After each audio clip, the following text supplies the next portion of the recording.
வணக்கம் நண்பா. நாம இன்னைக்கு இந்த வீடியோல பார்க்க போறது என்னன்னு பாத்தீங்க அப்படின்னா, இடைவேளை இந்த படத்தோட மூவி ரிவ்யூ தான் பார்க்க போறோம். இந்த படம் இப்ப தமிழ் டப்பிங்ல அவைலபிள் தான் இருக்கு. இந்த படத்தோட ஒன்லைன் என்னன்னு பாத்தீங்க அப்படின்னா, ஹீரோக்கு யாரோ ஒருத்தர் ஃபோன் பண்ணி வந்து மிரட்டிட்டு இருக்கா. இந்த மாதிரி நான் சொன்ன அசைன்மெண்ட் நீ முடிக்கல அப்படின்னா உன்னோட வைஃப் போட்டு தள்ளிடுவோம் அப்படின்ட்டு.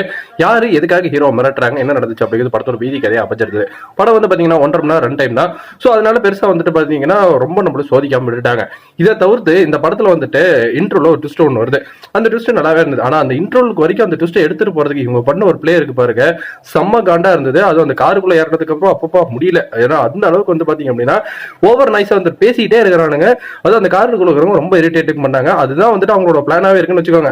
ஆனா அதை தவிர்த்து இன்ட்ரோலுக்கு மேல வரக்கூடிய ட்விஸ்ட் கிளைமேக்ஸ் டுவர்ட்ஸ் வந்து பாத்தீங்க அப்படின்னா பெருசா எனக்கு கன்வின்சிங்கா போவதனால என்ன பொறுத்தவரைக்கும் ஒரு பிலோ ஆவரேஜான படமா தான் இந்த படம் வந்துட்டு அமைஞ்சிருந்தது. சோ நீங்க இந்த படம் பார்த்திருந்தீங்கன்னா உங்களுக்கு எப்படி போச்சு அப்படிங்கிறத டபுளோட கமெண்ட் செக்ஷன்ல வந்துட்டு தட்டி விட்டுருக்கேன். ஏன்னா வில்லனோட கேரக்டரைசேஷன் பெருசா ஸ்ட்ராங் ஆனதுனால நீங்க என்னதான் ட்விஸ்ட் போட்டு என்னென்ன பண்ணி அவனை வந்துட்டு போட்டு தள்ளுறதுக்கு பார்த்தாலும் பெருசா அந்த இடத்துல வந்து சுத்தமா ஒர்க் அவுட் ஆகல. நன்றி, வணக்கம்.